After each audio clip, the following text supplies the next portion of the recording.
बिस्मिल्लाहिर्रहमानिर्रहीम। शुक्रिया जनाब स्पीकर साहब। मसला जो एक बिल पास किया गया था उससे शुरू हुआ है। आज प्राइम मिनिस्टर साहब ने एतमाद का वोट लिया हुआ है। अब पता नहीं जनाब स्पीकर साहब बात को कहाँ से शुरू करूं, क्योंकि आजकल जो कोई यहाँ पर बोलता है तो फिर उसका सॉफ्टवेयर अपडेट किया जाता है। अब हम पुराने लोग हैं, हमारे पास तो सॉफ्टवेयर है ही नहीं। या तो किसी का सॉफ्टवेयर अपडेट किया जाता है या किसी का मदर बोर्ड ही ले जाते हैं। बहरहाल बोलना तो पड़ेगा, क्योंकि बचपन से एक बुरी सी आदत पड़ी हुई है। जनरल स्पीकर साहब, आपको याद होगा जब हम वहाँ पर बैठते थे, आप भी वहाँ पे बैठते थे, आजकल आप वहाँ पर, हम यहाँ पर आए हैं।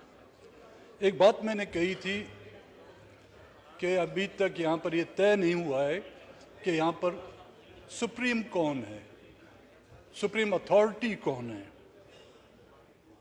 आया पार्लियामेंट सुप्रीम है, अदलिया सुप्रीम है या अस्करी कुव्वतें सुप्रीम हैं, या कोई और कुव्वत है जो यहाँ पर सुप्रीम है।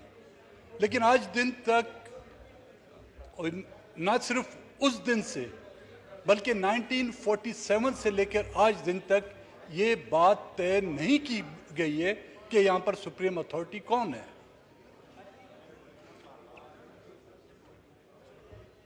जनाब स्पीकर साहब, मैं वज़ीर आज़म साहब को एतमाद का जो वोट आज उन्होंने लिया हुआ है, उनको अपनी तरफ से, अपनी पार्टी की तरफ से मुबारकबाद पेश करता हूँ। पाकिस्तान के वजूद में आने के 9 साल बाद इस मुल्क को एक आइन देने की कोशिश की गई, जिसको 1956 का आइन कहा जाता है, जिसको इस मुल्क के उस वक्त के अक्सरियती सूबे की क़यादत और वहाँ के नुमाइंदगान की तरफ से एतराज़ात की वजह से वो आइन काबिले अमल ना हो सका।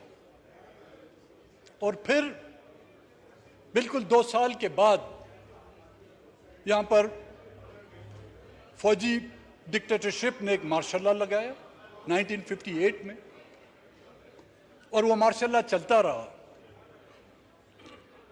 और फिर 1962 में एक एग्जीक्यूटिव ऑर्डर के जरिए से एक आइन पास किया गया, एक मार्शल लॉ के दौर में और एग्जीक्यूटिव ऑर्डर के जरिए से। उस वक्त जब 1956 का आइन मुतारफ किया जा रहा था तो बंगाल के लोगों को एतराज था उस पर।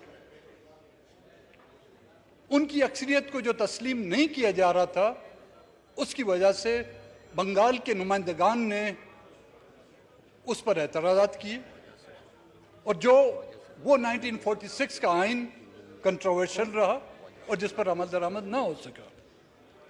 फिर आते हैं मुल्क के उस हिस्से को खोने के बाद फिर हमें होश आया, और कई कोशिशों के बावजूद 1973 का कॉन्स्टिट्यूशन मुतारिफ कराया गया। जनाब स्पीकर साहब, रिकॉर्ड में ये बात वाज़ेह है कि उस वक्त 1973 का कॉन्स्टिट्यूशन जब पास किया गया, बलूचिस्तान से 4 नुमाइंदे थे हमारे,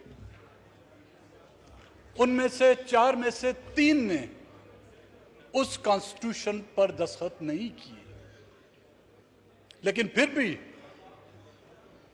उस आइन को मुत्तफिका आइन कहा जा गया है, हमने उस पर एतराज़ नहीं किया। लेकिन सवाल यह पैदा होता है कि क्यों बलूचिस्तान के 4 में से 3 नुमाइंदों ने उस पर दस्तखत नहीं किए। क्योंकि उनको यह पता था, बलूचिस्तान के लोगों को यह पता था, बलूचिस्तान की लीडरशिप को यह पता था, बलूचिस्तान के नुमाइंदगान को यह पता था कि इस मुल्क में हमेशा वादे जो हैं वो वफा नहीं हुए, और हुआ भी इस तरह। 1973 में जब एक कंकरेंट लिस्ट दी गई थी कि 10 साल के बाद उस कंकरेंट लिस्ट को जो है सूबों को मुंतकिल किया जाएगा। आप खुद ही अंदाजा करें, वो 10 साल जो है ना 40 साल गुजर गए और फिर जाके वो कंकरेंट लिस्ट 18 अमेंडमेंट के शक्ल में जो है सूबों को मुंतकिल की गई, और वो भी इस खस्ता हाल में उनको मुंतकिल की गई कि सूबे भी नहीं समझ रहे कि उसका क्या करें।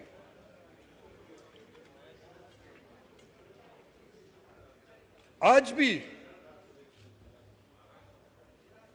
2023 में जब उस आइन की सिल्वर और गोल्डन जुबली मनाई जा रही है, यहां पर जश्न मनाए जा रहे हैं, उस वक्त भी 1973 में जब वो आइन मुतारिफ किया गया, यहां पर इस्लामाबाद, लाहौर, कराची में जश्न मनाए जा रहे थे, लेकिन उस वक्त भी 1973 में भी बलूचिस्तान जो है खून आलूद था।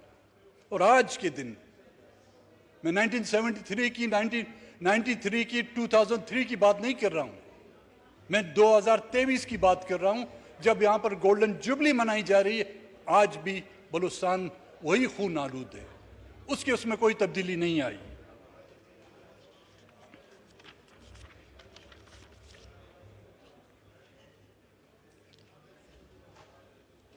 जनाब स्पीकर साहब, पार्लियामेंट, अदलिया, इनको अपने इख्तियारात और अपने दायरे में रहकर अगर फैसले करें, अपने डोमेन में रहते हुए ये फैसले करें, कोई किसी की सुप्रीमेसी को चैलेंज ना करे, तो मेरे ख्याल में ये मुल्क चल सकता है। लेकिन ये हम देखें, जो हम पार्लियामेंटेरियन हैं, हम कितने संजीदा हैं। 1973 का जो कॉन्स्टिट्यूशन बनाया गया, और उसी 1973 के में ही उसमें अमेंडमेंट लाई गई। आज दिन तक 25 के करीब इसमें अमेंडमेंट लाई गई है। जनाब स्पीकर साहब, इस आइन की हालत देखकर वाकईतन हमें तरस आ रहा है। हम बलूचिस्तान के लोग जब इसको देखते हैं और अपनी हालत इससे कंपेयर करते हैं, तो हमें अपने आप पर कम तरस आता है, इस पर ज्यादा तरस आता है। इस आइन को बनाने से लेकर आज दिन तक इस आइन की क्या हालत की गई है। यहां पर 3 जो मार्शल्ला लगे, एक मार्शल्ला जो अयूबी दौर में लगा है, उसने अपने ही 1956 के आइन को जो है ना रोनते हुए 1958 में मार्शल्ला लगाया। लेकिन 1973 के आइन को 2 मरतबा डायरेक्टली जो है उस पर शपे खून मारा गया, और किसके लिए? मुल्क की इस्तकामत के लिए, मुल्क के इदारों को मजबूत करने के लिए नहीं, अपनी अजारादारी कायम करने के लिए। चंद इदारों ने अपनी अजारादारी को कायम करने के लिए मुल्क के बनाए हुए आइन को जो है अपने बूटों तले रौंद दिया। किसका क्या किया गया? हम जो पार्लियामेंटेरियन हैं, उसके बाद, उससे पहले हुक्मरानी तो हमारी रही है ना जी, चाहे किसी भी शक्ल में रही है। उस आइन को पामाल करने वाले किसी एक शख्स को हम कटहरे में लाए? क्या हमारी जो कमेटियां हैं, सब कमेटियां हैं, किसी एक कमेटी ने उस आइन पामाल करने वाले या जनरल से लेकर सिपाही तक उनको उस कटहरे में लाके पूछा कि तुमने क्या किया है, किसको खुश करने के लिए किया है और किसकी इमाम पर किया? नहीं।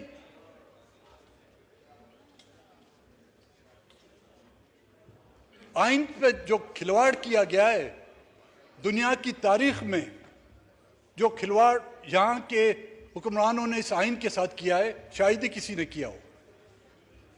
मुझे तो इस आइन की हालत, तो मैंने कहा बलूचिस्तान की हालत एक ही लगती है। जब हमारी जरूरत बनती है जब हमें इसकी जरूरत पड़ती है तो हमें ये आइन याद आता है। जब बलूचिस्तान की जरूरत होती है तो हमारे हुक्मरान जब अपोजिशन में होते हैं तो इतने मोटे मोटे आंसू बहाते हैं। जब वो हुकूमत में होते हैं तो वो बलूचिस्तान के लोगों को के आंसू बहाते हैं। और यही होता है इस आइन के साथ। इस आइन का हलफ हम भी लेते हैं। इस आइन का ओथ यहाँ के अदलिया के जो जजेस हैं, सुप्रीम कोर्ट से, आलिया अदलिया से लेकर लोअर कोर्ट तक, वो इसका हलफ उठाते हैं। जनाब स्पीकर साहब, आप, हमारे प्राइम मिनिस्टर, हमारे वज़रा, हमारे chairman senate, deputy chairman senate के अराकीन, आला फौजी क़यादत, फौज के सिपाही भी इस आइन का हलफ लेते हैं। लेकिन सबसे पहले ही इस आइन की जो पामाली करती है, आम लोग नहीं करते इस आइन की पामाली। आम लोग तो एक ट्रैफिक सिग्नल की खिलाफ वर्जी करते हैं तो उसको जेल जाना पड़ता है। लेकिन हम और आप, हम जो है ना, बिल्कुल इससे, इसकी जितनी भी हम खिलाफ वर्जी करें, हम पर उसका कोई असर नहीं होता।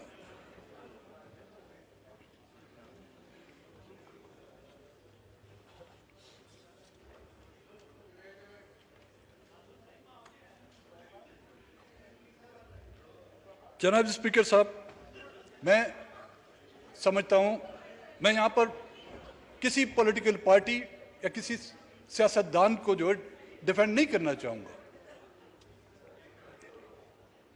क्योंकि ये हकीकत है कि अब इस मुल्क में सियासतदान नहीं रहे। जो सियासतदान थे, या तो उनको फिजिकली एलिमिनेट किया गया, या तो उनको इतना मायूस किया गया है कि वो सियासत के नाम से जो है बेजार हो गए हैं।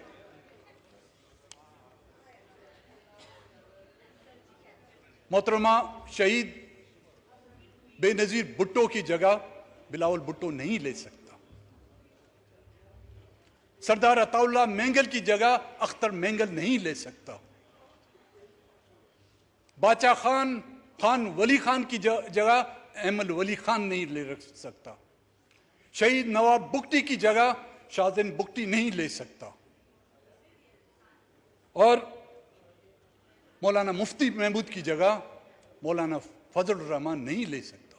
वो सियासतदान थे जिन्होंने कुर्बानियां दी, जिन्होंने अपनी औलादें शहीद करवाई, जिन्होंने सालों साल जेलें काटी, और कभी उन्होंने जो है ना अपने असूलों पर सौदेबाजी नहीं की, और जिनकी बदौलत आज हमारी पहचान है, जिनकी कुर्बानियों की बदौलत आज हमें पहचाना जाता है।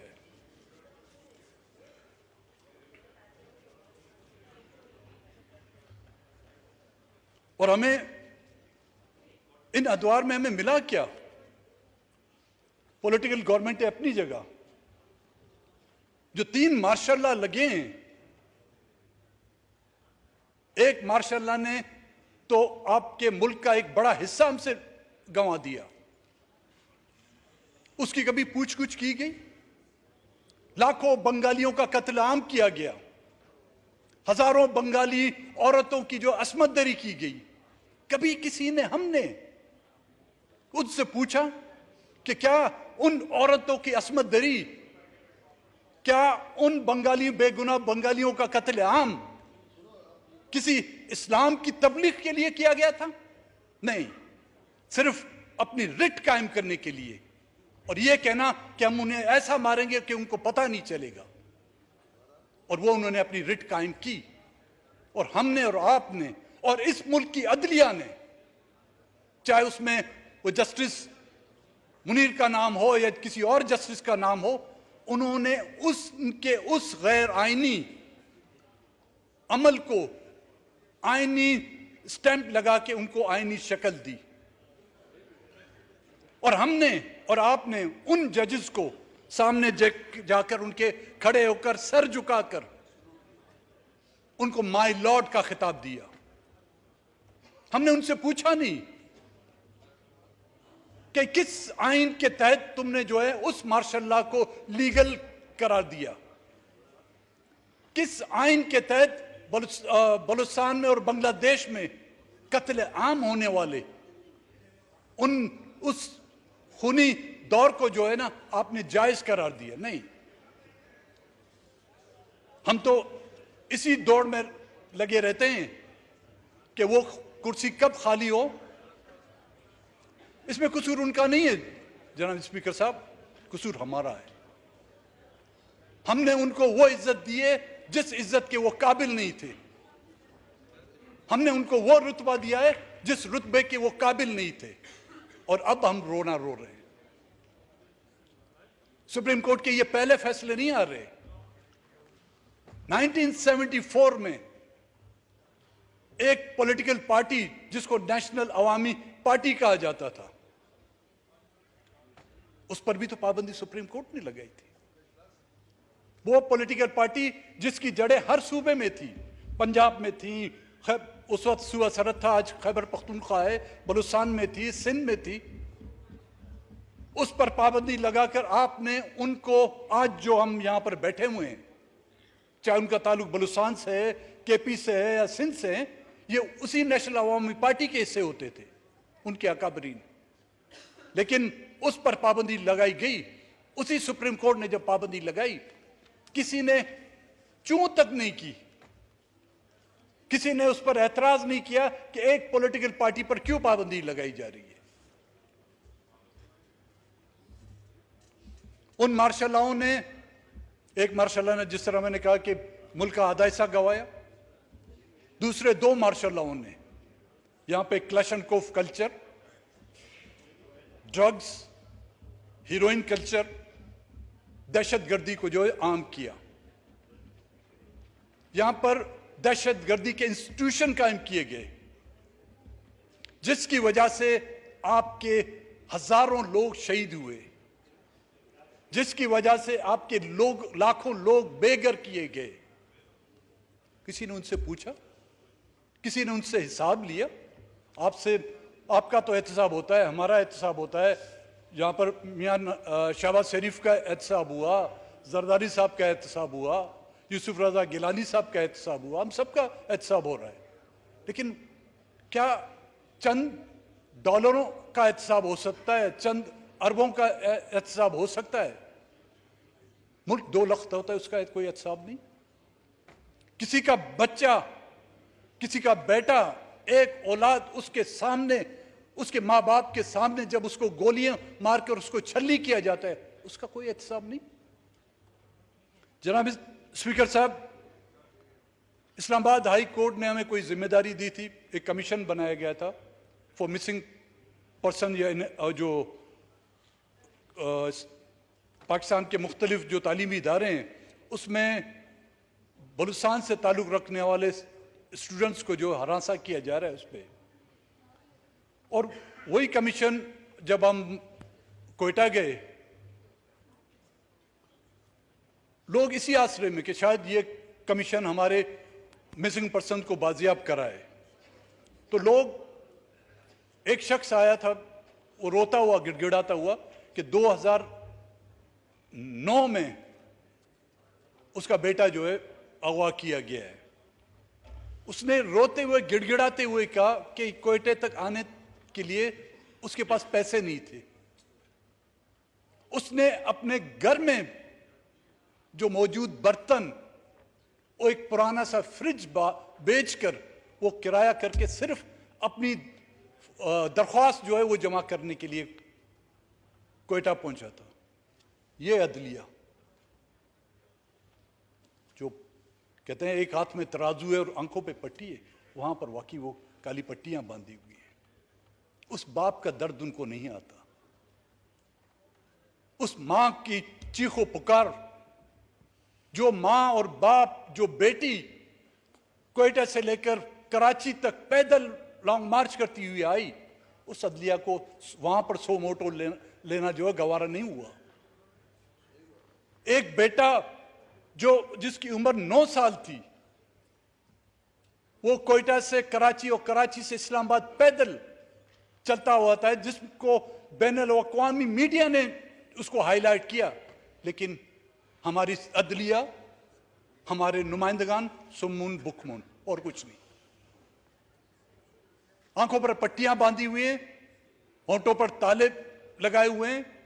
जब मीडिया ने उनको हाईलाइट करने की कोशिश की तो उस मीडिया के मेंबरान को, हामिद मीर की मिसाल आपके सामने है, कराची में 6 गोलियां तो मारी, वो बदबख्त पिस्टल में 6 ही गोलियां थी, अगर 12 होती तो वो 12 ही मार देते उसको बेचारे को। लेकिन किसी ने कोई एक्शन नहीं लिया। ना ही वो शौदा जो इस दहशतगर्दी के आलम में मारे गए हैं, किसी ने उनकी हाल पुरसी की। कोई उनके घर गया कि तुम्हारे दिन कैसे गुजर रहे हैं, तुम्हारे बच्चे कैसे पढ़ रहे हैं, उनको 2 वक्त खाने के लिए रोटी है, नहीं है? नहीं। उस अदलिया ने भी उसका नोटिस नहीं, ना हुक्मरानों ने उसका नोटिस लिया, ना अदलिया ने उसका नोटिस लिया। जो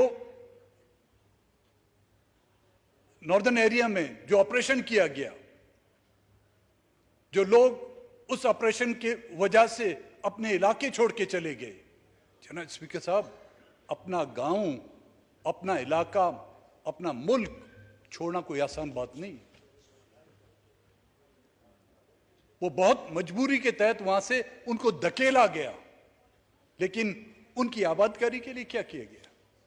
उनको वापस, हर हुकूमतों ने उनसे वायदे किए कि उनको उनकी आबादकारी के लिए जो इकदाम किए जाएंगे। जो बचे कुचे, बमबारी से बचे कुचे जो घर थे, खंडरात, आखिर में जो उनको भी मलियामेट कर दिया। लेकिन उसके बदले में कई लोगों ने जो है माल दौलत कमाई। अंदरून मुल्क और बैरून मुल्क वो डॉलर जो दहशतगर्दी के लिए इस्तेमाल होने थे खिलाफ, उसके एवजन उन्होंने जागीरें ली।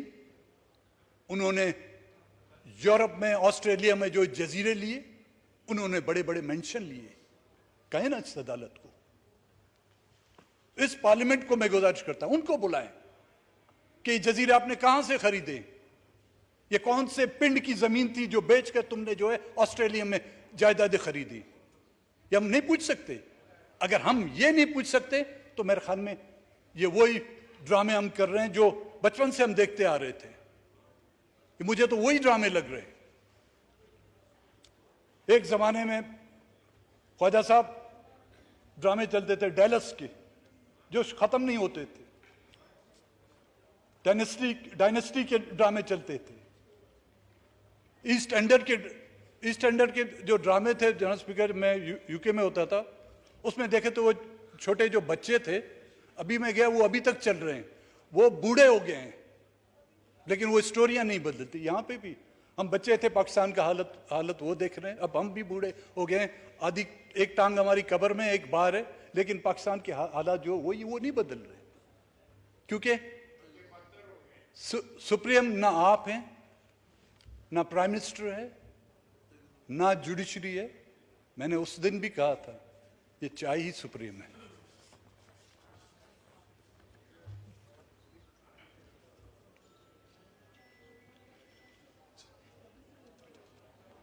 उनको सजा तो अपनी जगह, अभी तक किसी ने उनसे पूछा ही नहीं कि आप लोग क्या कर रहे हैं। हाँ, उनको खुश करने के लिए हमने बहुत किया।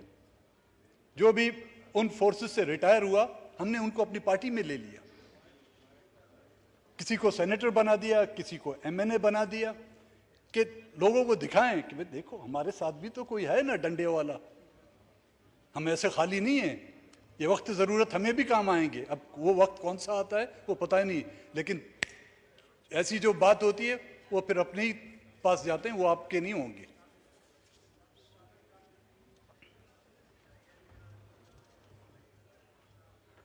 पीसीओ के जजेस को हमने एहतराम दिया, और इससे ज्यादा क्या होता।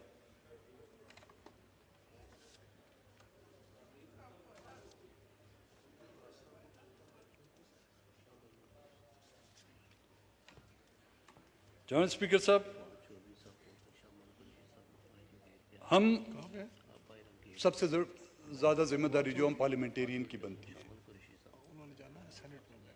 अगर हम खुद मालिक मकान जो है अपने दरवाजे पर ये तख्ती लगाए कि आओ और लूट के जाओ, फिर उस घर का अल्लाह ही हाफिज है। हम यही अपने अमल से हमने यही आज दिन तक किया है कि हमने वो तख्ती लगा ली है कि आओ और लूट के जाओ।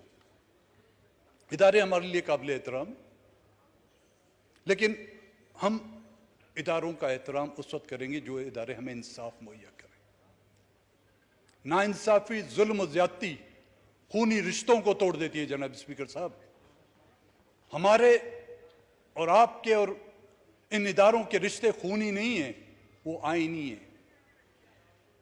जब खूनी रिश्ते टूट सकते हैं गैर आईनी इक़दाम के तहत, नाइंसाफी और जुल्म ज्यादती के तहत, तो आईनी रिश्तों की भी फिर कोई कदर नहीं होगी।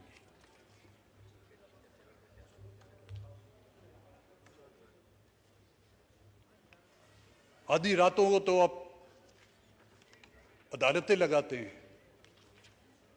आधी रातों को जो है ना कोर्ट के जो स्टाफ को नींदों से बेदार कर कर सो मोटर लेते हैं, लेकिन कभी उन आधी रात में सुलगती हुई उस माँ की चीख व पुकार को भी तो सुने।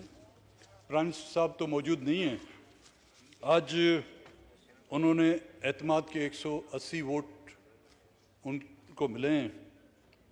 मेरी ये गुजारिश होगी उनसे कि कम से कम 180 लोग जो मिसिंग है उनको तो बाजियाब करके, जितनी खुशी आज आप लोगों ने डेस्क बजा के यहाँ पर की है, शायद इतनी खुशी बलूचिस्तान में या मुल्क के दीगर हिस्सों में, चाहे कराची से उसका ताल्लुक है या किसी और इलाकों से, उनके दिलों में भी इतनी तो खुशी आनी चाहिए। बड़ी नवाजिश।